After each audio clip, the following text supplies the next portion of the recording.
The Do you metal know who cart I am? slams into the Do galley you have wall. any idea? Coffee cups shatter. The sound Sir, cuts please through calm first down. class like a gunshot. What were you Excuse me, thinking? excuse me. You could have gotten us all Marcus killed. Blackwell's voice is sharp polished, the kind of voice that's used to being heard. He's in 2A Armani suit, pressed to geometric perfection, Patek Philippe, catching the overhead light. He doesn't look at the flight attendant. He's looking 3 rows back, at Keisha Morgan. Can someone explain why? And I'm asking politely, there's a woman in 2D who looks like she just got off a Greyhound bus. Nervous laughter ripples through the cabin. A few passengers glance over their shoulders.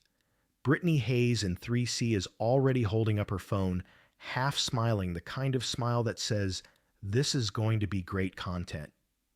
Keisha doesn't look up. She's counting. 1, 2, 3. Breathe. The turbulence isn't turbulence. It's wind shear at 220 knots, and the way the cabin pressure just shifted portside heavier than starboard means they're flying into a thermal gradient that's going to get worse. But she doesn't say that. She just sits there in her faded jeans and gray hoodie duffel bag, tucked under the seat in front of her, hands folded in her lap. Her left hand tremors slightly. She tightens her grip. Marcus isn't done. I mean, no offense truly, but I paid $8,000 for this seat. $8,000. And I'm sitting here wondering if TSA just stopped checking tickets. Derek Grantham in 4A laughs a sharp, performative bark. I've flown private over 200 times. You don't just wander into first class. Paige Scott, the lead flight attendant, moves quickly down the aisle, professional smile locked in place. Sir, I assure you, all passengers have been what? Marcus leans forward, his voice dropping into that dangerous register of controlled irritation. Properly vetted. Because I'm looking at someone who couldn't afford a taxi to the airport, let alone a first-class ticket to New York. Keisha's jaw tightens. She's still counting. 4, 5, 6. The overhead bins rattle. The lights flicker once, twice. Nobody notices. Paige tries again. Sir, if you'd like, I can verify. Oh, I'd love that. Marcus sits back, arms crossed. Go ahead. Verify. Brittany's phone is definitely recording now. Paige glances at Keisha, apologetic. Ma'am, may I see your boarding pass? Keisha reaches into her hoodie pocket without a word, pulls out a crumpled piece of paper, hands it over. Paige scans it. Her expression doesn't change. 2D confirmed. Marcus blinks. How is that possible? Airline employee benefit, Paige says quietly. Standby upgrade. Completely legitimate. The silence that follows is thick. Derek mutters something about policy loopholes. Brittany keeps filming. Marcus stares at Keisha like she's personally offended him by existing. Keisha folds the boarding pass, tucks it back into her pocket, and goes back to counting. 7, 8, 9. The turbulence hits again, harder this time. The seatbelt sign chimes on. Someone in economy yelps. Keisha's eyes flick to the exit row across the aisle. 10C. She'd asked for it at check-in, but it was already taken. Second choice, 2D, window. Close to the forward galley, clear line of sight to the cockpit door. Not that she's planning to need it, but old habits die hard. She glances at the overhead panel. The air pressure gauge, visible if you know where to look, reads 2,300 feet cabin altitude. Normal, for now. Her left hand tremors again. She presses it against her thigh. Marcus is still watching her. You know what I'm going to say it. This is a security risk. Paige's smile is starting to crack. Sir, I really need you to... No, seriously. Look at her. He gestures broadly. She's nervous, she's shaking, and she's in first class on some kind of employee favor. That doesn't sound suspicious to you. Vincent Chen in 3B looks up from his laptop. He's a lawyer, you can tell by the way. He straightens his glasses and leans into the conversation like it's a deposition. He has a point. Post 9/11 protocol requires heightened scrutiny for any passenger exhibiting signs of distress. 911 protocol. Page's voice is tight. Sir, she's not exhibiting. She's shaking. Marcus interrupts. I'm not trying to be difficult, but if something happens, I want it on record that I raised concerns. Brittany still filming. This is insane. I'm literally watching someone get profiled in real time. But her tone says she's entertained. Keisha inhales slowly. 10, 11, 12. The plane drops 50 feet. The turbulence is no longer polite. It's aggressive, the kind that makes seasoned travelers grip armrests. The cabin groans metal flexing against wind resistance. Keisha's eyes track to the flight attendant call panel. The light for the cockpit just blinked twice. Not a call, a reset. Someone up front just toggled a switch. Hal Peterson, the older man in the row behind her, mutters to his wife, "That's not normal." Keisha agrees, but she still doesn't say anything. Paige is trying to defuse. Folks, the captain has turned on the seatbelt sign. Please remain seated. The oxygen masks drop in row 8. Just row 8. The plastic panels swing open with a mechanical click, yellow masks dangling like deflated balloons. A woman screams. A kid starts crying. Paige freezes. Keisha doesn't. She unbuckles, moves down the aisle in 3 strides. Her hands go to the nearest mask, she pulls it down, checks the tubing, twists the valve. No air. She moves to the next one. Same. Third one flow confirmed. It's a malfunction, she says, voice calm. Only this row. Pressure's fine. Everyone stares at her. Paige blinks. How did you check the manifold pressure indicator on the panel above? Keisha points to a small gauge most passengers wouldn't even know exists. 2,300 feet. If we'd lost pressure, that'd be climbing fast. Paige looks. Her shoulders relax. Marcus is on his feet now. Oh, so now she's a mechanic. Keisha walks back to her seat. Doesn't answer. Doesn't need to. Hal leans forward, whispers to his wife. That's not how civilians check oxygen masks. His wife. What do you mean? She went for the valve first. Didn't even look at the bag. He frowns. That's a pre-flight check. Pilot procedure. Keisha sits down, rebuckles. Her hands are steady now. The tremor's gone. She pulls a small notebook from her duffel, flips it open. There's a coin tucked between the pages, worn metal about the size of a quarter. She doesn't take it out. Just glances at it for half a second before closing the book again. Derek saw it. What's that, your good luck charm? Keisha tucks the notebook back into the bag. Something like that. Brittany zooms in with her phone. The turbulence hits again. This time, it's not a drop. It's a lurch sideways, like the plane just got shoved by an invisible hand. Overhead, bins pop open. Someone's roller bag tumbles into the aisle. The intercom crackles. Folks, this is Captain Reynolds. We're experiencing some moderate chop from Tropical Storm Helene, which has intensified faster than forecasted. We're going to climb to 39,000 feet to get above the worst of it. Should smooth out in about 10 minutes. Sit tight. His voice sounds fine, confident, textbook. Keisha doesn't buy it. She heard the pause before 10 minutes, heard the way he swallowed mid-sentence, and moderate chop doesn't explain the yaw she just felt. That was wind shear. 35-knot crosswind with embedded cells may be worse. She reaches up, touches the air vent above her seat. The airflow is wrong, too weak. Pressurization issue, or they're burning more bleed air than they should be. Paige stops by her row, leaning down. Thank you for the masks. Keisha nods. Paige hesitates. Can I ask, how did you know? I didn't. I checked. But you knew where to check. Keisha doesn't answer. Paige studies her for a moment, then moves on.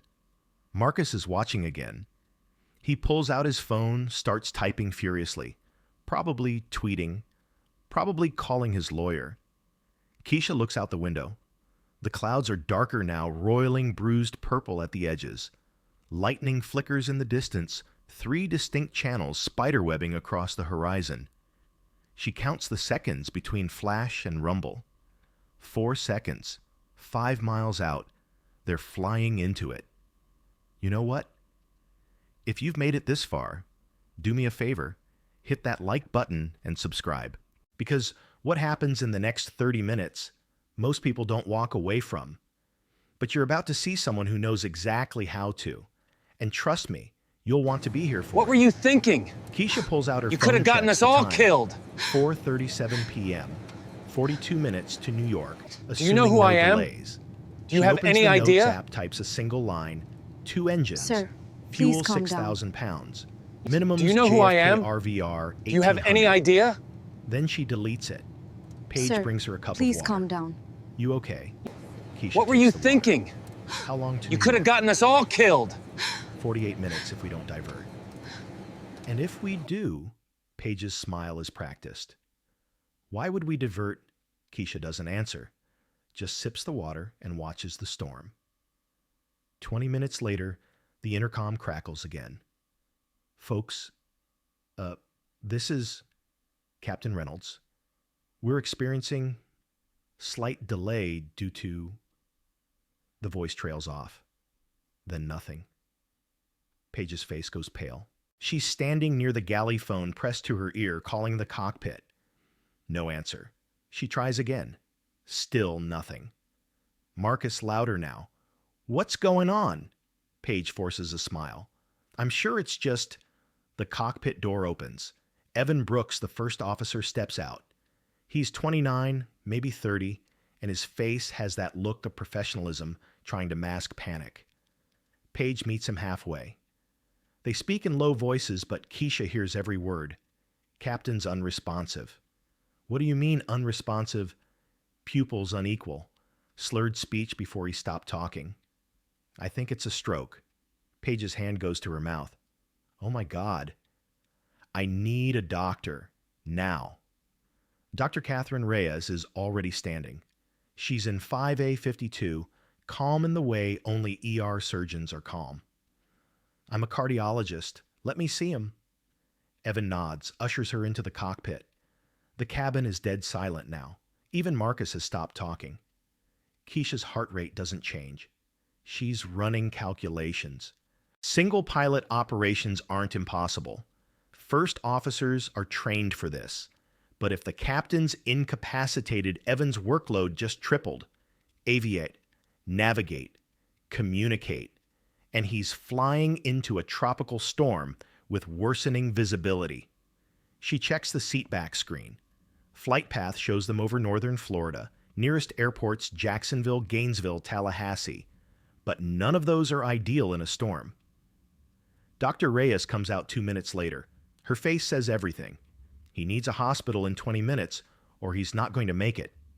Evan's voice is tight. Okay. I'm declaring an emergency.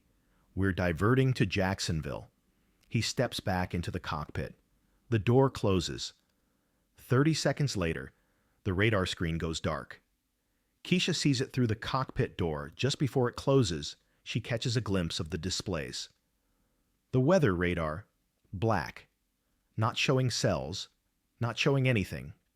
System failure. Evan's voice over the intercom. Folks, we're going to be landing in Jacksonville in about 25 minutes. Please remain seated. His voice cracks on 25. Marcus, this is unacceptable. I have a meeting in New York at 8 p.m. I'm calling the airline. Derek, forget the airline. Call your lawyer. Vincent is already on his phone somehow. He's got service. I'm documenting all of this. If negligence led to the captain's condition... Keisha stands up. She walks toward the cockpit. Marcus blocks her. Where do you think you're going? Out of the way. You're not going anywhere. Keisha looks at him, doesn't raise her voice. Move. Or what? Paige steps between them. Sir, please sit down. Marcus doesn't move. She doesn't belong here. She doesn't belong in first class, and she sure as hell doesn't belong in a cockpit. Keisha turns to Paige. Tell him to squawk 7700 and request vectors to MacDill Air Force Base. Jacksonville's minimums are below limits in this weather. Page blinks. What? 7700. Emergency transponder code. MacDill has longer runways, better approach lighting, and they're equipped for single-engine landings in low visibility. Jacksonville isn't. How do you just tell him? Paige looks at Keisha for a long moment. Then she nods, picks up the intercom phone. Marcus grabs her arm. You're letting a passenger give flight instructions. Paige pulls her arm away. Let go of me. This is insane. Marcus's voice is loud now, drawing attention from the entire cabin. We're in an emergency, and you're taking advice from someone who can't even afford proper clothes. Brittany's phone is up again. You guys, this is crazy. They're literally letting a random passenger fly the plane. Derek stands up. I've flown private 200 times. You don't just walk into a cockpit. You need certifications, licenses, background checks. Vincent typing on his phone. If she's not licensed, this is criminal negligence. The airline's liable. The crew's liable. Keisha ignores all of them. She's looking at the window. The clouds are darker. The lightning is closer. 2 seconds between flash and rumble now. Paige relays the message to Evan. His response comes back muffled, uncertain. He's asking, "Who are you?" Keisha doesn't answer. Evan's voice crackles over the cabin speaker accidentally left on. Paige, I don't know who that is, but tell her MacDill's a military base. We'd need clearance. Request it. A pause. Then Evan quieter. Okay, I'll try. The cabin lurches again. Harder this time. The lights flicker. Someone screams. The seatbelt sign chimes on and off electrical short. Keisha pulls a pen from her pocket, grabs a napkin from the seat back pocket. She starts sketching approach chart rough but accurate. Runway 22, ILS frequency, glide slope intercept altitude. Marcus sees her hand. The tremor is back. He pulls out his phone, snaps a photo. Look at this. She can't even hold a pen steady. Derek leans over. Holy cow, she's shaking like a leaf. Vincent, this is proof of incompetence. I'm sending this to the FAA. Keisha finishes the sketch. Hands it to Paige. Give this to Evan. He'll understand. Paige takes it. Disappears into the cockpit. Marcus steps closer to Keisha. His voice is low venomous. You think you're helping. You're making this worse. People are going to die because some wannabe hero couldn't stay in her seat. Keisha meets his eyes. Sit down. Or, what you'll make me. Hal Peterson stands up. 67 gray crew, cut shoulders, still broad despite his age. Son, I'd sit down if I were you. Marcus turns. Excuse me. That tremor you're mocking. Hal's voice is gravelly steady.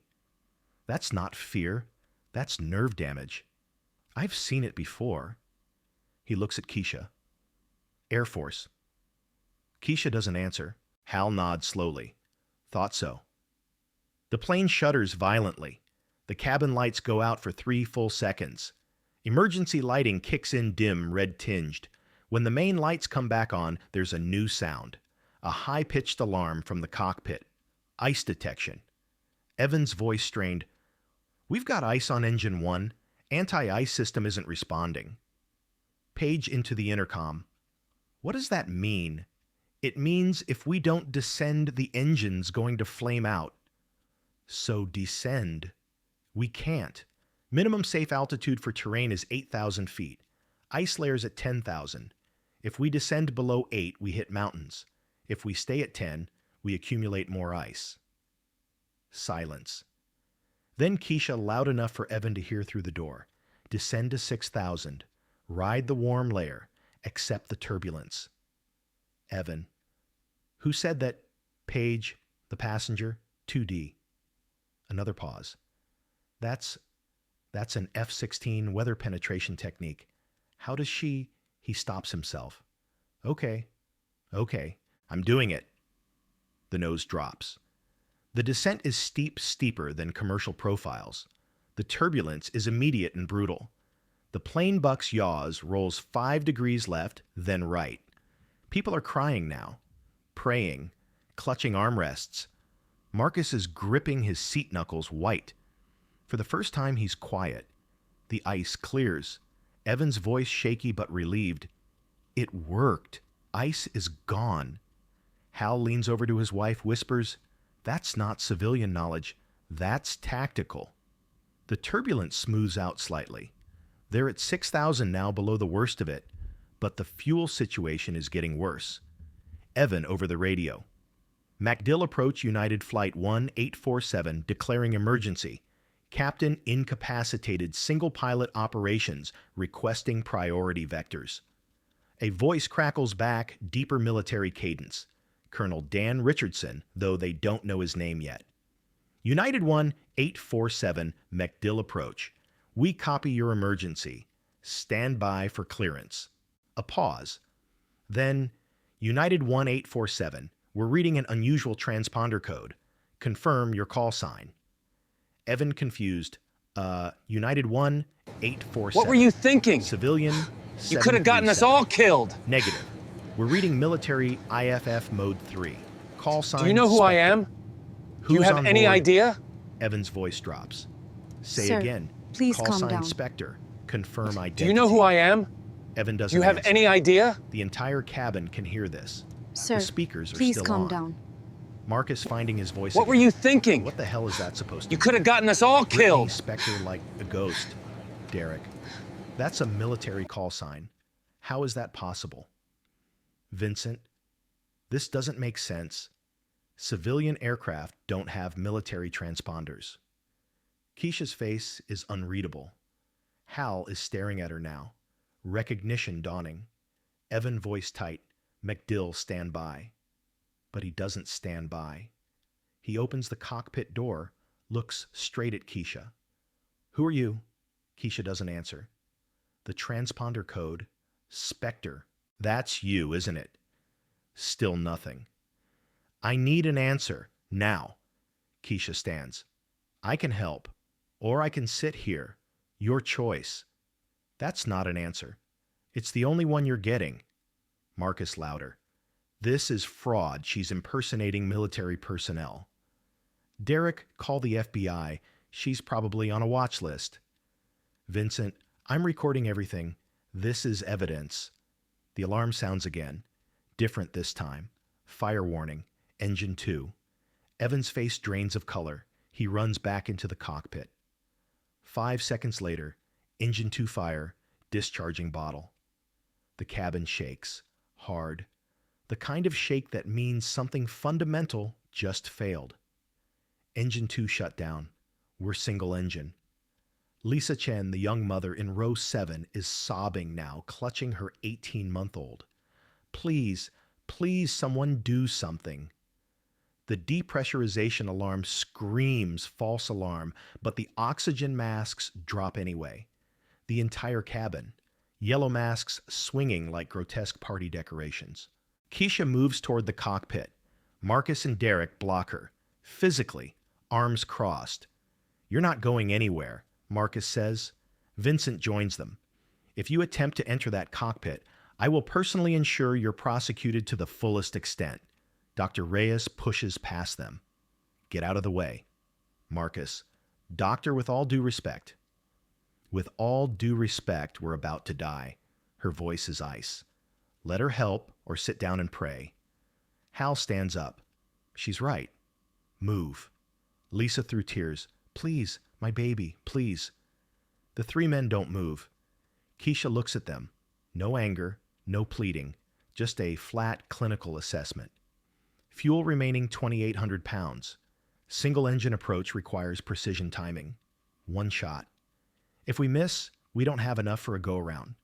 Jacksonville's minimums are below limits. MacDill has foam longer runways and approach lighting. We go there, or we don't go anywhere. Derek. And you know this, how, Keisha?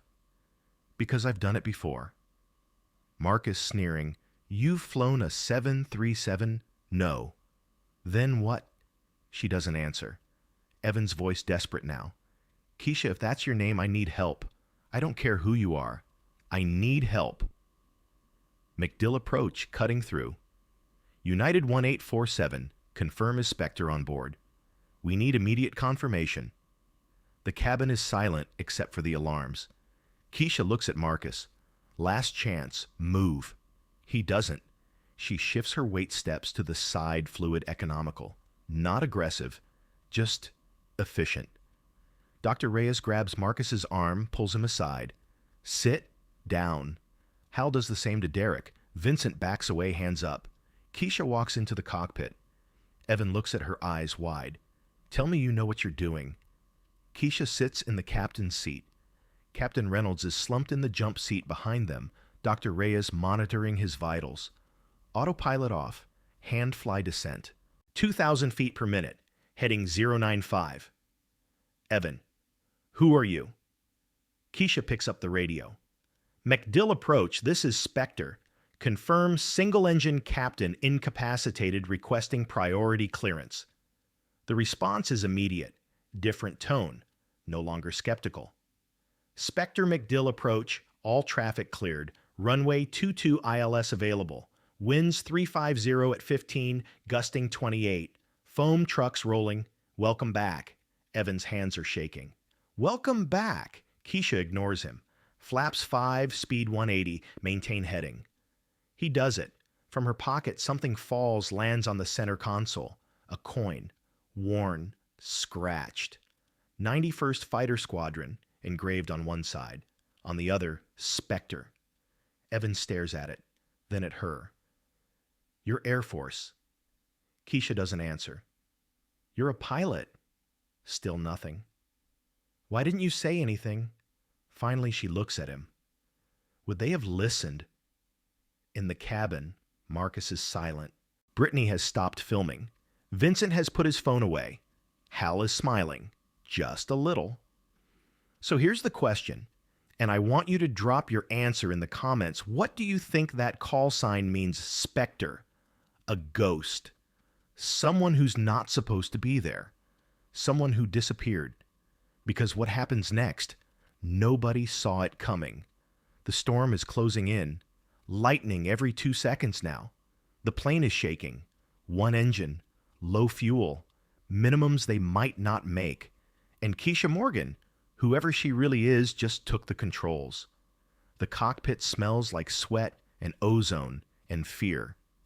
Keisha's hands move across the instrument panel with a precision that makes Evan's breath catch. She's not hesitating, not second-guessing.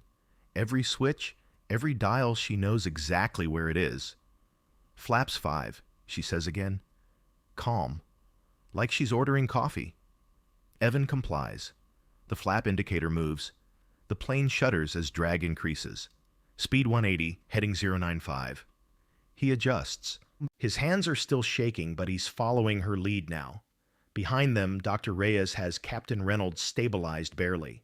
His breathing is shallow, pupils still unequal. He needs a hospital. Fast. The radio crackles. Spectre MacDill approach. We have you on radar. Descend and maintain 6,000. Vector heading 110 for base leg.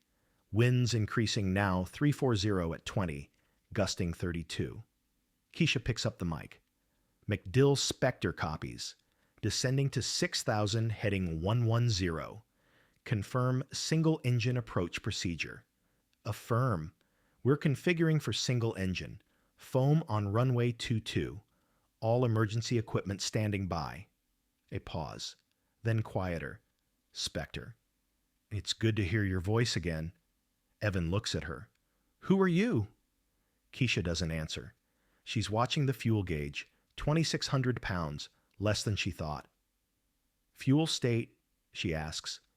Evan checks. 2,500. We've got maybe 20 minutes before we're flying on fumes. Then we don't have 20 minutes. We have one approach. One. The cabin behind them is silent. Everyone's listening through the open cockpit door. Even Marcus has stopped talking. Keisha glances at the weather radar, still dark. No picture. They're flying blind into a tropical storm with one engine, minimal fuel, and a captain who might not make it another 10 minutes. She's done worse. The turbulence hits again. The plane drops 200 feet in 3 seconds. Evan gasps, fights the controls. Easy, Keisha says. Don't fight it. Ride it. Ride it. The air's moving. You can't stop it. Go with it. He loosens his grip just slightly. The plane steadies. From the cabin, Hal's voice. That's fighter pilot technique. Counterintuitive. Most commercial guys would be pulling back right now. His wife, how do you know? Because I used to train them. Marcus quieter now. Train who? Hal doesn't answer. But he's staring at the back of Keisha's head like he's seeing a ghost. The coin is still on the center console. 91st Fighter Squadron, Spectre. Evan keeps glancing at it. Were you? He stops, starts again. Are you a fighter pilot? Keisha adjusts the heading 2 degrees. Was. What happened? Doesn't matter. It matters to me. She finally looks at him. Her eyes are dark, steady, unreadable. 4 years ago, I ejected from an F-16 over hostile territory. Seat malfunctioned. I broke 3 ribs, fractured my wrist, and severed a nerve in my left hand. She holds up her left hand. The tremor is visible. Medical discharge. That's all you need to know. Evan swallows. Why didn't you say something earlier? Would it have helped? It would have... Marcus would have called me a liar. Derek would have demanded proof. Vincent would have threatened legal action. And we'd still be here, 1 engine low fuel, flying into a storm. She turns back to the instruments. Talking doesn't land planes. Physics does. The radio again. Spectre McDill. Traffic 12 o'clock, 5 miles opposite direction descending. Military C-130. What were you thinking? They're aware of your situation. You could have gotten us all Copy. killed. Evan. They're clearing the airspace for us. Keisha. Do you know who I am? They're clearing it for Do Spectre. you have any idea? Who's Spectre? She doesn't Sir, answer. please calm Just down. keys the mic. Do you know who I am? Request vectors for ILS Do you have any runway idea? 22. Spectre turn left, Sir, heading 085. please calm down. Descend and maintain 4,000. What were you thinking? You're 8 miles. You from could have gotten us Zebok all intersection. killed. Expect clearance in 3 miles. 085 4,000. The plane banks left. Smooth, controlled. Keisha's hand is on the throttle, the single remaining throttle adjusting power with micro movements. Evan's watching her. You've done this before. Single engine approach. In a storm, with no radar. Keisha's jaw tightens. Once. When, 4 years ago, different plane, worse weather. She doesn't elaborate, doesn't need to. The cabin intercom is still on. Everyone's hearing this. Paige is standing in the galley, gripping the counter. Lisa is holding her baby eyes closed, whispering prayers. Hal is leaning forward, elbows on his knees, listening to every word. Marcus is staring at the cockpit door. His face has lost all color. Brittany's phone is down. She's not recording anymore. Just sitting there, hands folded silent. Vincent has his laptop closed. For the first time since boarding, he's not working. Derek is looking out the window at the storm. Lightning reflects off his glasses. The wind sheer alarm screams. Keisha's hand moves before Evan can react. Throttle forward, pitch up 5 degrees. The plane climbs 200 feet, breaks through the downdraft. Holy cow, Evan breathes. That's going to happen twice more before we land. Be ready. How do you know? Because I can feel it. She nods toward the windscreen. See the way the clouds are rotating. We're on the edge of a mesocyclone. Wind's going to shear every time we descend through a layer. 3 layers left before we're on the ground. Evan looks at her like she's speaking another language. She is. The language of survival. The hydraulic pressure gauge drops. Yellow warning light. We've lost hydraulic system A, Evan says, voice rising. Flight controls are getting heavy. Switch to manual reversion. You'll need both hands. You're about to. Keisha's voice is firm, but not harsh. Disconnect the autopilot. Feel the controls. Don't overcorrect. He does it. The yoke goes stiff in his hands. He has to use real force now to bank to pitch. This is impossible, he he mutters. It's physics. The cables still work. The hydraulics just made it easier. Now you're doing it the old way. Hal from the cabin. That's how they flew in the 50s. She's teaching him stick and rudder. His wife. Who is she? Hal's voice is quiet odd. Someone who shouldn't exist. MacDill approach. Spectre turn right, heading 105. Intercept the localizer. You're cleared ILS runway 22 approach. Winds 355 at 25, gusting 38. Visibility 1 mile in heavy rain. Runway visual range 1,800 feet. Keisha. Cleared ILS 22. Spectre. Evan reading the approach plate. Minimums are 200 feet. If we don't see the runway by 200 feet, we have to go around. We're not going around. We don't have fuel. Exactly. So we're going to see the runway. The rain hits, not drop sheets. The windscreen turns white. The wipers are useless. Evan, I can't see anything. Keisha, you don't need to. Fly the instruments. Localizer centered. Glide slope alive. Speed 140. Flaps 15. He follows her commands. The plane descends into the murk. 5,000 feet. 4,000. The wind shear alarm again. Keisha's hand on the throttle, anticipating it. Power up. Nose up. Through it. 3,000 feet. The cabin is shaking. Not turbulence, this is structural stress. The airframe is taking punishment. Lisa's baby is crying. She's crying too. Marcus has his eyes closed. His lips are moving. He might be praying. 2,000 feet. The ground proximity warning starts. Terrain! Terrain! Evan's voice cracks. We're too low. No, we're on profile. Ignore it. It's telling us to pull up. It's wrong. Trust the instruments. 1,000 feet. The localizer needle drifts right. Keisha corrects gentle pressure on the yoke. The plane banks 3 degrees recenters. Gear down, she says. Evan hesitates. Now. He drops the gear. 3 green lights. Locked. Flaps 30. Final config. The drag increases. The descent steepens. They're at 700 feet per minute now. 500 feet. Still no runway. 400 feet. Evan, I don't see it. You will. 300 feet. The wind shear hits again. Harder this time. 30-knot downdraft. The plane drops like a stone. Pull up, pull up. Keisha's hand slams the throttle forward. Full power. The single engine screams. The nose pitches up. 100 feet. The downdraft releases. They're back on glide slope. 200 feet. Minimums. Evan, I don't see the runway. We have to go around. No. We're at minimums. I see it. She does, just barely. A line of white lights through the rain. Runway edge lights. 150 feet. The runway materializes. Foam covering the surface white like snow. Evan sees it now.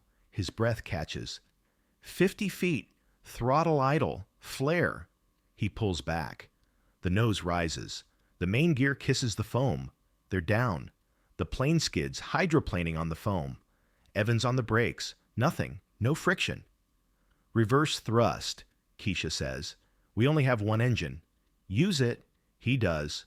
The asymmetric thrust tries to spin the plane. Keisha's feet are on the rudder pedals correcting. The plane tracks straight. 5,000 feet of runway. 4,000. 3,000. They're slowing. 2,000 feet left. 1,000. The plane stops. 500 feet from the end of the runway. Silence. Then over the radio, Spectre MacDill Tower, welcome home. Keisha closes her eyes. Just for a second. Evan is staring at her. We just... He can't finish the sentence. Behind them, Dr. Reyes, Captain Stable. But we need an ambulance. Now. Keisha picks up the radio. MacDill requests immediate medical to the aircraft. Already rolling. Spectre. Who do we notify? Air Force Command. Nobody. A pause. Copy that. The cabin erupts. Not cheers, something more primal. Relief. Sobs. laughter edged with hysteria. Lisa is kissing her baby's head over and over. Hal is gripping his wife's hand, tears streaming down his face. Paige has her hand over her mouth, shoulders shaking. Marcus is sitting perfectly still, staring at nothing. Brittany has her phone out again, but she's not filming. She's deleting, thumb swiping furiously across the screen. Vincent is closing his laptop, slipping it into his bag, face blank. Derek is looking at the cockpit, at Keisha, like he's trying to solve an equation that doesn't add up. Keisha stands. Her legs are steady. No tremor now. She picks up the coin from the console, pockets it. Evan, wait. I need to know. No, you don't. Who are you? Keisha looks at him. Someone who's done. She walks out of the cockpit. The cabin falls silent as she passes, every eye on her. Marcus opens his mouth, closes it. No words come out. Keisha stops at row 2, her row. She grabs her duffel from under the seat. Hal stands up. Major Morgan. She freezes. It is Major, isn't it? His voice is gentle. I trained F-16 pilots at Nellis for 20 years. I know the call signs. Spectre was stationed at Misawa, then deployed, then... He trails off. Then you disappeared. Keisha's jaw tightens. I didn't disappear. I left. Why? She doesn't answer. The aircraft door opens. Emergency crews are boarding. Paramedics rush to the cockpit. Fire crews are outside checking the engine, the gear. A man in a flight suit steps on board. Older. Silver hair. Colonel's insignia on his shoulders. Colonel Dan Richardson. He sees Keisha. Stops. Major Morgan. She doesn't look at him. I'm not a major anymore. You saved 237 lives today. I'd say that counts for something. I was a passenger. You were Spectre. He steps closer. We've been trying to reach you for 3 years. I know. Then why didn't you respond, because I'm done? Richardson's voice drops. Pentagon doesn't think so. Keisha finally looks at him. Pentagon doesn't get a vote. She pushes past him, heads for the exit. Marcus finding his voice. Wait. She stops. Doesn't turn around. He swallows. I'm sorry. What were you thinking? Keisha's shoulders tense. You could have gotten us all Then killed. relax. Okay. That's all she says. She walks down the air. Do you know who I am? The rain has stopped. Do you have any The idea? sky is still dark bruised purple, but the storm is moving Sir, east. please calm A down. black SUV is waiting on the tarmac. Do you know who I am? A woman in a Do you have business any suit idea? steps out. Commander Sophia Torres. Sir, please calm Pentagon down. liaison. Keisha keeps walking. What were you thinking? Torres falls. You and could have steps gotten us beside all her. killed. Major Morgan, I'm not. We need you. No, you don't. There's a situation in the South China Sea. 3 civilian aircraft stranded due to find someone else. There is no one else. Torres stops, grabs Keisha's arm, gently. You're the only person who's talked down 3 aircraft through Category 4 conditions. 3. The odds of that are, I know the odds, then you know we need you. Keisha pulls her arm away. What you need is someone who can follow orders. That's not me anymore. What if it's not about orders? What if it's about saving lives? Keisha doesn't answer. Torres sighs. Check your email. Credential reactivation code was sent 20 minutes ago. If you want to use it, use it. If not, she hands Keisha a business card. My direct line, day or night. She walks back to the SUV, drives away. Keisha stands there in the rain duffel over her shoulder coin in her pocket.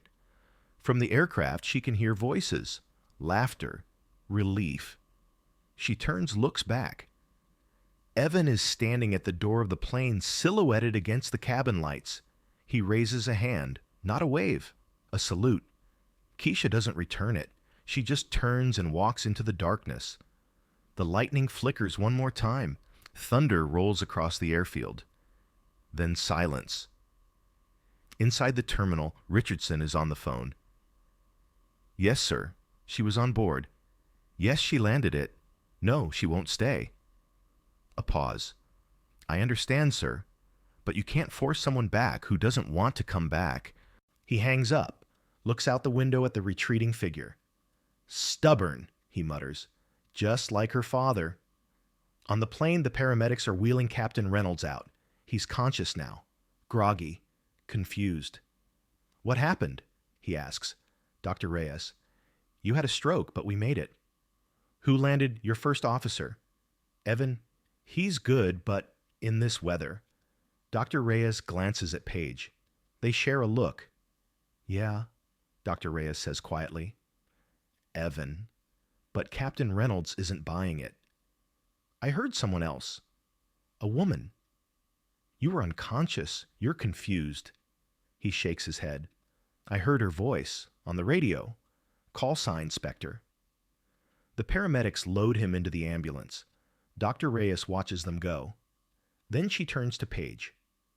What just happened? Paige shakes her head. I have no idea. In the cabin, passengers are gathering their things, moving slowly, shell-shocked. Marcus is still in his seat. His phone is out, but he hasn't made a call. He's just staring at the screen. Brittany walks past him, stops. I deleted the videos, she says quietly. Marcus looks up. What? The videos of her. I deleted them. Why? Brittany shrugs. Because I was wrong. She walks away. Derek is talking to Hal. You said you knew her. Hal. I said I knew what she was. What's the difference? Everything. Hal looks out the window. Spectre wasn't just a call sign. It was a legend. I heard stories. Pilot who flew missions nobody else would take. Extraction runs in zero visibility. Close air support so precise she could drop ordnance 50 meters from friendlies. He pauses. Then she disappeared. Medical discharge, they said. But nobody believed it. We thought she was black ops. Derek, and now, I think she just wanted to be left alone. Vincent closes his bag stands. He walks to the cockpit door. Evan is still there staring at the empty captain's seat. First Officer Brooks. Evan looks up. Vincent extends a hand. I owe you an apology. Evan blinks. For what? For doubting. Vincent glances at the coin still on the console. And for not understanding that some people don't fit in the boxes we build for them. He walks away. Lisa is the last to leave. She stops at the cockpit door baby asleep on her shoulder. Thank you, she whispers. Evan, I know who landed this plane, and I know she's gone. But if you ever see her again, Lisa's voice cracks. Tell her my daughter's name is Keisha now. Evan's throat tightens. He nods. The plane empties. Emergency crews finish their inspections. The fire trucks leave. The foam trucks leave. Just Evan sitting in the cockpit holding the coin. He picks up the radio. Switches to frequency 121.5. Guard. The emergency channel every aircraft monitors. He keys the mic. Spectre, this is United 1847. If you're listening. He pauses. What do you say to someone who saved your life and then disappeared? Thank you. He releases the mic. Static. Then faint, so faint he almost misses it. Copy. Evan's heart stops. He keys the mic again. Spectre, say again, nothing, just static. But he knows what he heard. He sets the mic down, looks at the coin one more time. Then he pockets it. In a hangar on the far side of the base, Keisha is sitting on a bench duffel beside her. She's changed clothes, civilian jeans, dark jacket. The hoodie's gone. Her phone buzzes. An email, Pentagon address. Subject line, reactivation code. She opens it, reads, then deletes it. A jeep pulls up. Colonel Richardson steps out. You're not going to answer, are you? Keisha, no. Why? Because every time I answer, I lose another piece of myself. Richardson sits down beside her. Doesn't say anything for a long moment. Then, 4 years ago, the mission that ended your career. Keisha stiffens. Don't. You saved 9 people that day. 9 civilians trapped behind enemy lines. You flew through a sandstorm with 1 engine and a damaged canopy. You talked down 2 helicopters and a C-130 while you were bleeding out from shrapnel wounds. And when your seat malfunctioned during ejection, you still managed to land in a position where the rescue team could find you. I know what I did. Then you know you're wasted sitting on the sidelines. I'm not sitting on the sidelines. I'm living my life. Is this living flying commercial standby, hiding in hoodies, pretending you're not who you are? Keisha stands. Who I was. Who you are, Richardson corrects. You can change your clothes, change your call sign, change your address, but you can't change what you were built for. I wasn't built for anything. I was trained. No. Richardson stands too. You were born for this. I've seen 1,000 pilots. Good pilots, great pilots, but only 3 like you. People who can see the sky like it's a language. Who can feel a storm before it arrives. Who can thread a needle in zero viz and make it look easy. It's not, I know, it's never easy, but you make it look that way. And that's why we need you. Keisha picks up her duffel. You don't need me. You need the idea of me. And I'm done being an idea. She walks away. Richardson calls after her. Where will you go? Somewhere quiet. There is no quiet. Not for people like us. Keisha stops, turns. Then I'll find the loudest place I can, and I'll disappear into the noise. She walks out of the hangar. Richardson watches her go. Then he pulls out his phone dials. Sir, she's leaving? Yes, I told her. She's not interested. I understand, sir, but you can't force. He listens. His face hardens. With all due respect, General, that's not our call to make. He hangs up. Outside, the rain has started again. Light this time. Mist more than rain. Keisha stands under the edge of the hangar roof looking out at the runway. The lights stretch into the distance. Red and white, pulsing. She thinks about the coin in her pocket, about Evan's voice on guard, about Lisa's baby named Keisha now, about the look on Marcus's face when he realized who she was. Not triumph, not vindication, just exhaustion. She's tired of being Spectre, tired of being a ghost, tired of being the person everyone needs and nobody knows.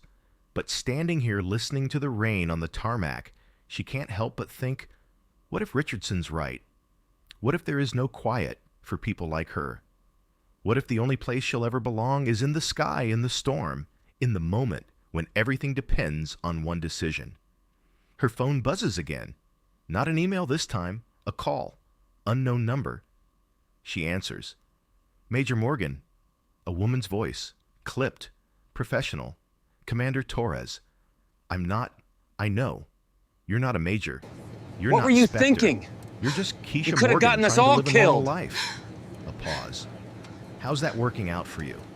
Do you know who Keisha I am? doesn't answer. Do you have Torres any idea? continues. 3 aircraft, civilian, Sir, please 2 calm are down. airliners. 1 Do you know with who I am? 412 Do passengers. you have any idea? 1 is a medevac, 6 critical Sir, patients. please calm They're down. stranded over the South China Sea. What were due you to thinking? A typhoon that wasn't supposed You could have to gotten be us there. all killed. Local air traffic control is overwhelmed. Regional command doesn't have anyone with the skill set to talk them down. They've got 2 hours of fuel, maybe less. Call someone else. There is no one else, not for this. Then they're out of luck. Torres's voice hardens. Do you really believe that? Keisha closes her eyes. What I believe doesn't matter. It's the only thing that matters. Torres's voice softens. I read your file, all of it, including the redacted parts. I know what happened 4 years ago. I know why you left. And I know why you don't want to come back. Then you know I can't. Can't or won't, same thing. No, it's not. Torres pauses. Can't means you're broken. Won't means you're choosing. Which is it? Keisha opens her eyes. The rain is falling harder now. The runway lights blur. I don't know. Then find out. Torres's voice is steady. Look, I'm not going to beg. And I'm not going to guilt you, but I will say this. Those people don't care about your call sign. They don't care about your past. They just want to see their families again. And right now, you're the only person who can make that happen. Silence. Then Torres. The activation code is good for 72 hours. After that, it expires. What you do with it is your choice. She hangs up. Keisha stands there, phone in hand, rain falling around her. From the terminal, she can hear voices, laughter. The passengers from her flight reuniting with families, relief and joy and all the messy, beautiful chaos of life. She thinks about Marcus, about his apology, about Derek and Vincent and Brittany deleting videos, closing laptops, putting phones away, about Hal recognizing her for what she was, about Evan saluting, about Lisa naming her daughter Keisha. She thinks about the storm, the single-engine approach, the spiral descent. She thinks about the moment she took the controls and everything else fell away, all the doubt, all the fear, all the questions about who she was and what she was supposed to be. In that moment, she was just Spectre, and Spectre knew exactly what to do. Her phone buzzes, a text, from Richardson. The Jeep's still here, if you want it. She looks across the tarmac. The Jeep is parked under a light engine running. She could walk away, get a cab, go to a hotel, sleep for 12 hours and wake up as someone else. Or she could get in that Jeep. She could make one more call. She could be Spectre one more time. Just one more time. Keisha stands there in the rain duffel, over her shoulder coin in her pocket, the weight of 300 lives she's never met, pressing down on her like gravity. And for the first time in 4 years, she doesn't feel exhausted. She feels awake. She walks to the Jeep, opens the door, gets in. Richardson is in the driver's seat. He doesn't say anything, just nods. "Where to?" he asks. Keisha pulls out her phone, opens the email, stares at the activation code. Then she looks at Richardson. "Command center, I need a radio." Richardson smiles, not triumphant, just relieved. "Copy that." He drives. The rain falls harder. The runway lights blur into streaks. The storm is moving east, but there's another one building west. There's always another storm. And somewhere over the South China Sea, 3 aircraft are running out of time. But they don't know it yet. They don't know that Spectre just came back. In the command center, a radio operator is monitoring guard frequency. Static. Rain. Nothing. Then cutting through, MacDill Command, this is Spectre. Request secure line to Pacific Air Control. Authorization code Delta 79er Whiskey Tango. The operator freezes, looks at his supervisor. The supervisor picks up the phone, dials, waits. "Sir, we've got a situation. Spectre just checked in?" A pause. "Yes, sir." "The Spectre." Another pause. "Understood. Patching through now." He switches frequencies, routes the connection. Keisha's voice steady and clear. "Pacific Control, Spectre. I understand you have 3 aircraft in distress. Let's get them home." On the other end, a controller nearly drops his headset. "Spectre, Pacific Control. We weren't expecting..." "I know, but I'm here." "Now brief me positions, fuel, states, weather conditions, and make it fast." The controller scrambles, pulling up data. And in that moment, in that single crystalline moment, Keisha Morgan stops being a passenger. She stops being a woman in a hoodie who doesn't belong. She becomes what she's always been, Spectre. The ghost in the machine, the voice in the storm, the reason people make it home. Richardson watches her through the glass. She's standing at the console headset on hands, moving across the display, coordinating vectors and altitudes and approach procedures with the kind of precision that looks like magic, but is really just physics and practice, and the kind of calm that only comes from staring death in the face and choosing to fly anyway. He thinks about the coin, about the call sign, about the legend. And he realizes she was never gone. She was just waiting, waiting for the moment when the sky would call her back. And now it has. Outside, the storm rolls in. Lightning splits the sky. Thunder shakes the windows. But inside the command center, there's only one sound. Keisha's voice calm and steady, guiding 3 aircraft through the darkness. Pacific 742 descend to 8,000. Maintain heading 270. You're going to feel wind shear in 30 seconds. When you do, don't fight it. Ride it. Copy, Spectre.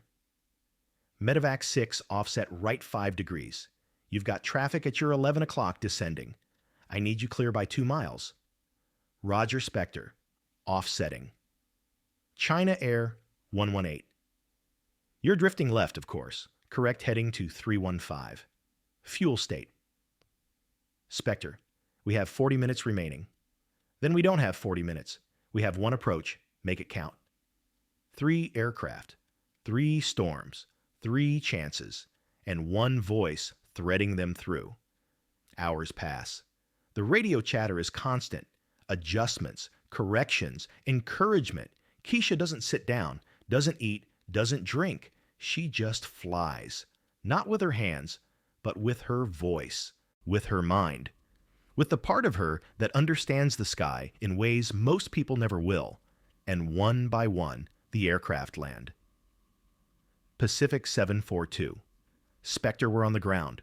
Hong Kong, safe. Medevac 6. Spectre wheels down, Manila. Patients stable. Thank you. China Air 118. Spectre landed. Taipei. You saved us. Keisha closes her eyes. Just for a second. Glad you're safe. Spectre out. She takes off the headset. Sets it down. Richardson steps into the room. Hell of a night. Keisha doesn't answer. You okay? She looks at him. I don't know. That's honest. She sits down finally. Her hands are shaking now, the adrenaline wearing off. Richardson hands her a bottle of water. She drinks. What now? He asks. Keisha stares at the wall, at the map of the Pacific, at the blinking lights marking aircraft positions. I don't know, she says again. You don't have to decide tonight. Yes, I do. Why? Because if I don't decide now, I never will. Richardson sits beside her. You know what I think? What? I think you've been running from something that's not chasing you. Keisha looks at him. What's that supposed to mean? You think you're broken. You think you're not the person you used to be. But tonight proved you're wrong. Tonight proved I can still do the job. That's not the same thing. Isn't it? Keisha stands, paces. I left because I couldn't do it anymore.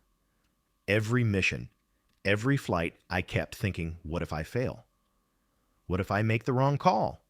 What if people die because I wasn't good enough? And 4 years ago, I almost found out. That mission, the one that ended my career, I made a call, a bad call, and people almost died because of it. But they didn't. But they could have. Richardson stands too. Keisha, listen to me. You made the best call you could with the information you had, and everyone survived. That's not failure. That's success. It was luck. No, it was skill and courage and the kind of split-second decision-making that What were you separates thinking? good pilots from legends. You could have gotten us all killed. Keisha shakes her head. I don't want to be a legend. I just Do you know want to who be I am? normal. Do you have Then any you picked the idea? wrong profession. She laughs, bitter Sir, short. please calm Yeah. down. I did. Do you know who I am? Richardson's voice softens. Do you have any idea? You saved 649 lives Sir, tonight. please calm United down. 1847-237. What were you thinking? Pacific 742. You could have gotten us all killed. 321. Medevac 615. China Air 11876. That's 649 people who are alive because you decided to pick up the phone. Keisha's throat tightens. That's not fair. No, it's not. But it's true. She sits back down, puts her head in her hands. Richardson leaves her alone. The command center empties. Shift change. New controllers take over. The storm outside has passed. Keisha sits there in the quiet, in the dark, alone with her thoughts. She thinks about the coin, about the call sign, about the woman she used to be and the woman she's trying to become. She thinks about Marcus, about Evan, about Lisa's baby. She thinks about the 3 aircraft she just guided home, and she realizes Richardson was right. There is no quiet for people like her. There's only the storm and the choice to fly through it or not. She pulls out her phone, opens the email, stares at the activation code. Her finger hovers over the delete button. Then she closes the email, puts the phone away, stands up, and walks out into the night. The rain has stopped. The sky is clearing. Stars are visible, just a few peeking through the clouds. She walks to the edge of the tarmac, looks up. Somewhere up there, aircraft are flying. People are traveling. Lives are intersecting at 35,000 feet. And if something goes wrong, if a storm hits, if an engine fails, if a captain has a stroke, someone will have to make the call. Someone will have to be Spectre. Maybe it's her. Maybe it's not. But for tonight, she's done. She pulls the coin from her pocket, looks at it one more time. 91st Fighter Squadron, Spectre. She flips it into the air, catches it, heads. She smiles just a little. Then she puts the coin back in her pocket and walks into the darkness. Behind her, the command center lights dim. The radios go quiet. The storm moves on. But somewhere over the Pacific, a radio crackles. Guard frequency, 121.5. Static. Rain. Then faint. Spectre. Copy. Nobody answers. Just the wind. Just the sky. Just the ghost of a voice that once was, and maybe someday will be again.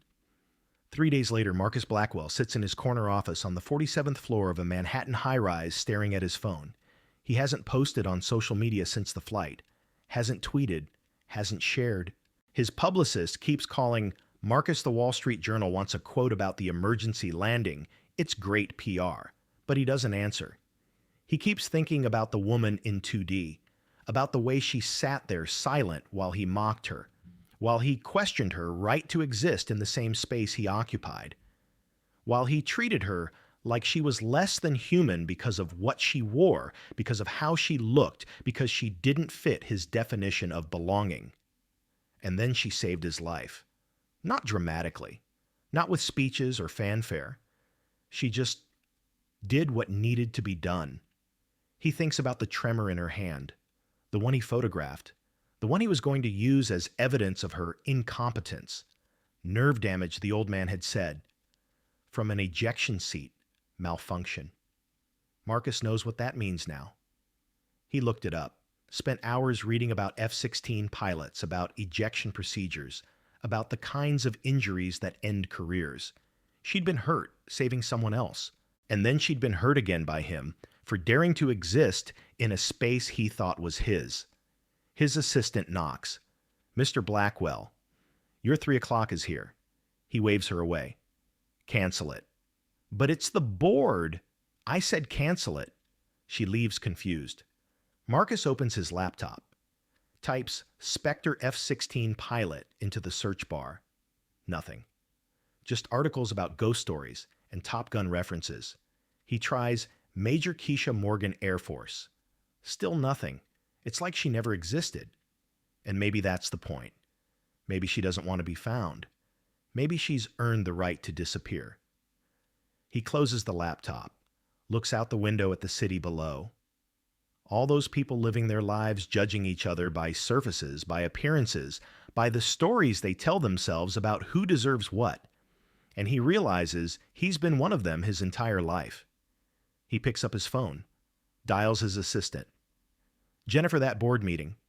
Put it back on the calendar. But first, I need you to do something for me. Of course, Mr. Blackwell. Find a charity, one that supports veterans, specifically pilots with medical discharges. I want to make a donation. A pause. How much? Marcus thinks about $8,000. the cost of his first-class ticket. 100,000, he says. Anonymous. Anonymous? Yes. May I ask why? Marcus closes his eyes. Because I owe someone an apology I'll never get to give. In Jacksonville, Evan Brooks sits in the pilot's lounge at United's crew base, the coin in his hand. He's shown it to no one, told no one the full story.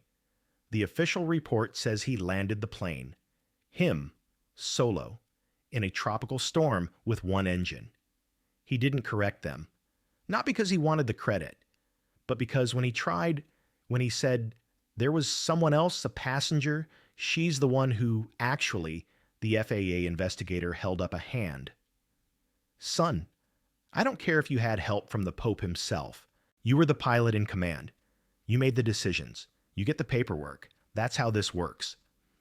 But Evan knows the truth. And so does Captain Reynolds, who pulled him aside last week and said quietly, I heard her voice. On the radio. I wasn't that far gone. Evan had nodded. Reynolds, who was she? Evan, I don't know, not really. But you have a guess. Evan had pulled out the coin, shown him. Reynolds had gone pale. 91st Fighter Squadron, that was stationed at Misawa before the pullout. He'd looked at Evan. You know what they used to say about Spectre? What? That she could land a plane in conditions that would kill anyone else. That she'd flown rescue missions nobody else would take. That she'd saved more lives than she'd ever admit to. Why'd she leave? Reynolds had shrugged. Why does anyone leave? Maybe she got tired of being a ghost. Now, sitting in the lounge, Evan turns the coin over in his fingers. He thinks about the way she'd moved, the precision, the calm, and he thinks about the tremor, the shake she couldn't hide. He wonders what it costs to be that good, to carry that much weight, to know that people's lives depend on your decisions and your decisions alone. He wonders if he'll ever be that good, and he wonders if he'd want to be if the price is what she paid. A voice interrupts his thoughts. You okay, Brooks? It's Captain Sarah Chen, one of the senior pilots. She sits down across from him. Yeah, just thinking. About the landing. He nods. Hell of a job, she says. Single engine in a storm. That's the kind of thing they write about in training manuals. Evan doesn't respond. Chen leans forward. But you know what I think is more impressive? What? You trusted someone when it mattered. I read the report. I know there was a passenger who gave you guidance. You could have ignored her. You could have stuck to procedure gone by the book, flown it straight into the ground just to prove you didn't need help. That would have been stupid. Yeah. But a lot of pilots are stupid like that. Too proud to listen. Too sure of themselves to admit they need help. She stands. You listened. That's the difference between good pilots and dead ones. She walks away. Evan looks at the coin again. Then he puts it in his pocket. Maybe someday he'll give it back. Maybe someday he'll tell the full story. But not today. Today he just flies. In Atlanta, Lisa Chen sits on her living room floor, her daughter Keisha playing with blocks beside her. Her husband David is watching from the couch. You've been quiet since you got back. Lisa nods. I know. Want to talk about it? She picks up one of the blocks, turns it over in her hands. Do you believe in angels? David blinks. What? Angels, guardians, people who show up exactly when you need them and then disappear. I don't know. Why? Lisa looks at her daughter. Because I think I met one. She tells him the story, all of it. The storm, the engine failure, the woman in the hoodie who saved them all. David listens quiet. When she's done, he says, Did anyone get her name? Keisha Morgan. But when I tried to find her online, there's nothing. No social media, no articles, nothing.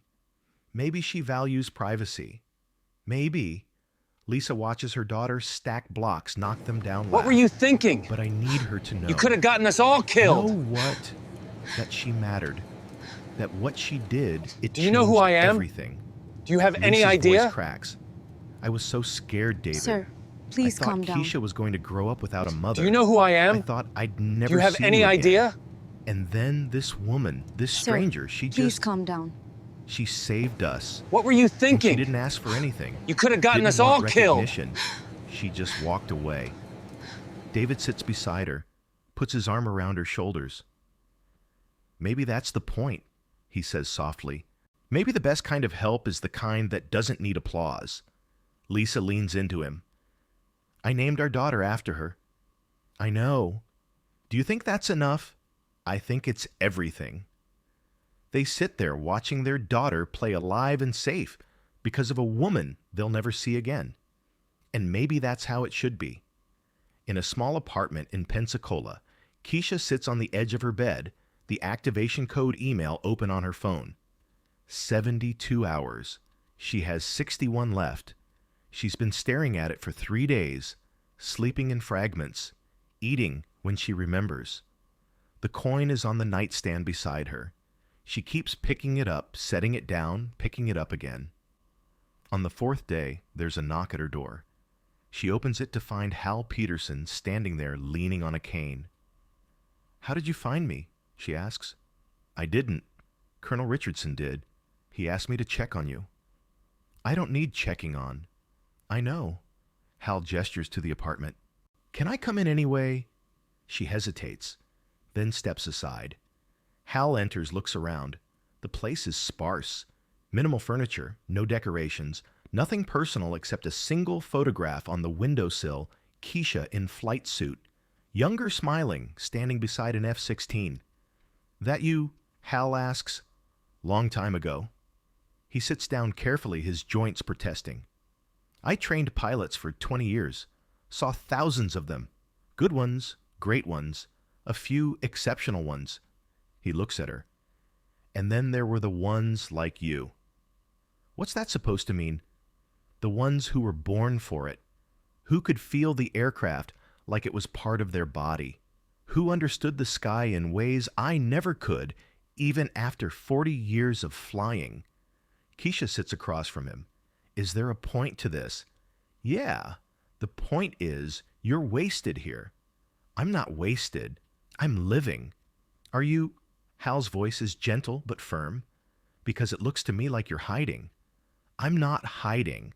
I'm recovering from what the injury or the guilt. Keisha's jaw tightens. You don't know anything about me. I know enough. I know you left because you thought you failed. I know you've been running ever since. He leans forward. But here's what you don't know that mission 4 years ago. The one that ended your career, I know what really happened. Keisha goes still. You saved 9 civilians, Hal continues, but you lost one. A translator, 24 years old, Ahmed Khalid. He didn't make it onto the last helicopter. Keisha's face drains of color. You went back for him, Hal says. Against orders. You took your damaged F-16 back into hostile airspace, provided cover, while the helicopter landed again and got him out. But your ejection seat was damaged in the process, and when you had to punch out, it nearly killed you. How do you... Because I debriefed the helicopter crew. I was the safety investigator on that mission. Hal's voice softens. Keisha, you didn't fail. You saved 10 people that day, not 9. 10. Ahmed Khalid lived because of you. Tears are running down Keisha's face now. She doesn't wipe them away. He had a family, Hal continues. A wife, 2 daughters. They're alive today because you went back. Because you didn't leave him behind. I almost died. But you didn't. And neither did he. Hal stands, moves to the window. You know what the real tragedy is. Not that you got hurt, not that you had to retire. The tragedy is that you think your value ended when your flying did. My flying was everything. No, your compassion was everything. Your courage, your willingness to risk yourself for others, that didn't retire with your wings. He turns to face her. You proved that 3 days ago on that plane. You weren't flying. You were sitting in a passenger seat.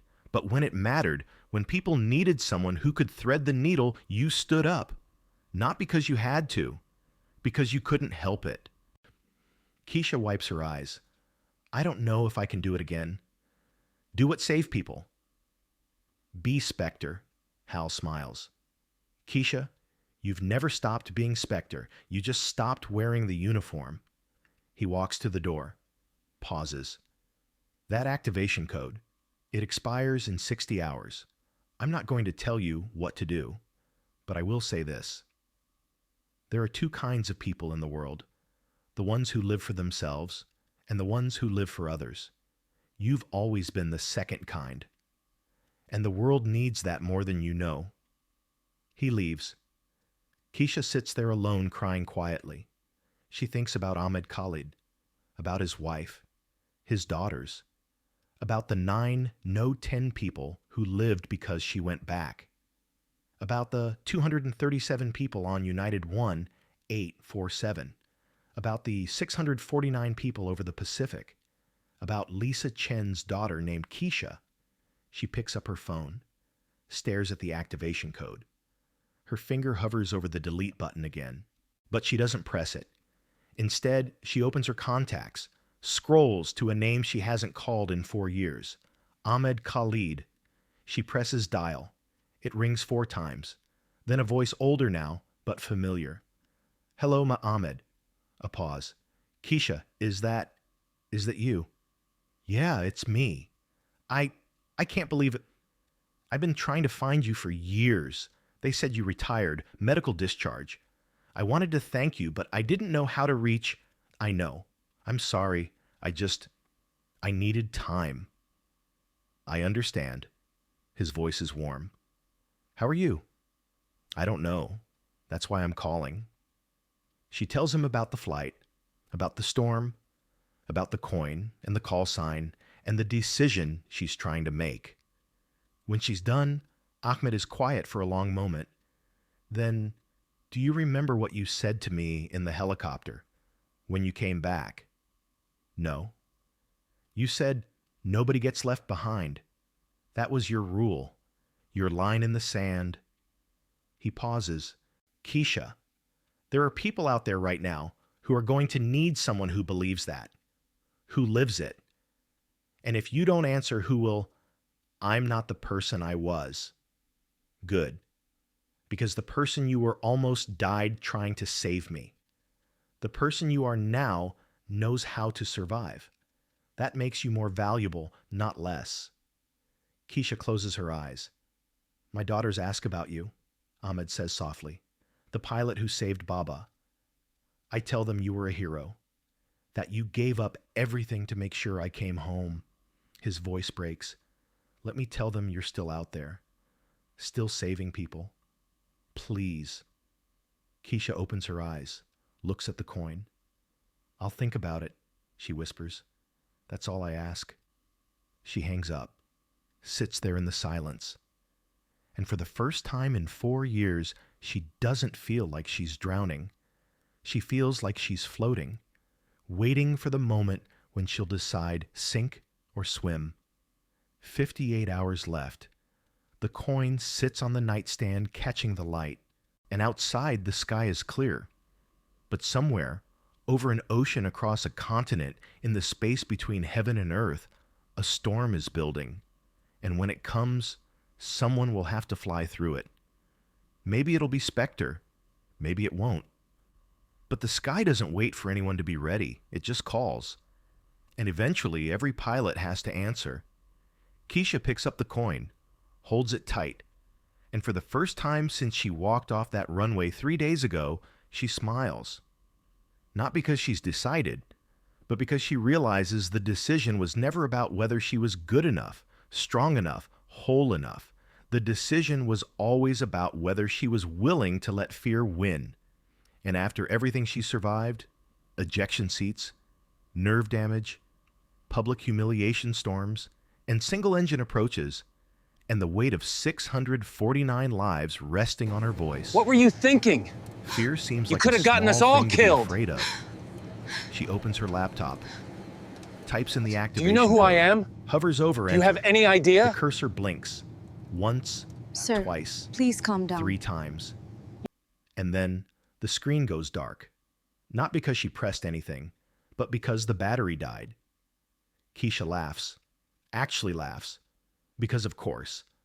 Of course the universe would make this decision one more layer complicated.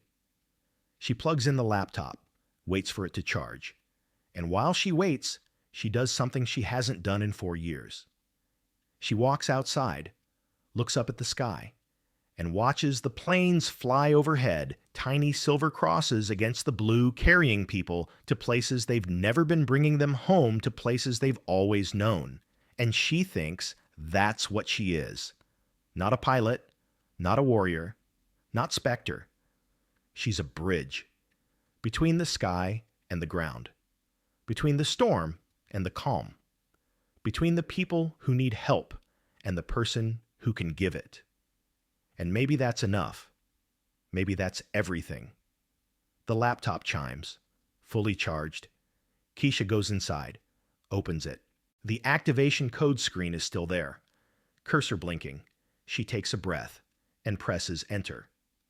Nothing happens for a moment. Then, activation successful. Welcome back, Major Morgan. Stand by for assignment. Keisha stares at the screen. Her phone rings. Commander Torres. Keisha answers. Major Morgan. I'm listening. Torres's voice is steady. There's a situation developing over the Arctic. 2 research planes. Weather turning fast. They need someone who can guide them through whiteout conditions. Keisha closes her eyes. Nobody gets left behind. Give me the details, she says. And just like that, Spectre is back. Not because she had to be, but because she chose to be. And in a world where most people run from the storm, that choice, that simple, terrifying, necessary choice to fly toward it, is the difference between survival and catastrophe, between hope and despair, between the people who make it home and the ones who don't. Keisha Morgan learned that lesson 4 years ago, and she's been trying to unlearn it ever since. But some lessons can't be unlearned. Some call signs can't be retired. Some ghosts refuse to stay buried. And sometimes the only way to truly live is to risk everything again and again and again for people you'll never meet, people who will never know your name, people who will only remember you as the voice in the storm that brought them home. Keisha picks up the coin one more time, pockets it, grabs her jacket, and walks out the door. 56 hours left on the activation code. She just used them all. The sky is waiting, and Spectre always answers.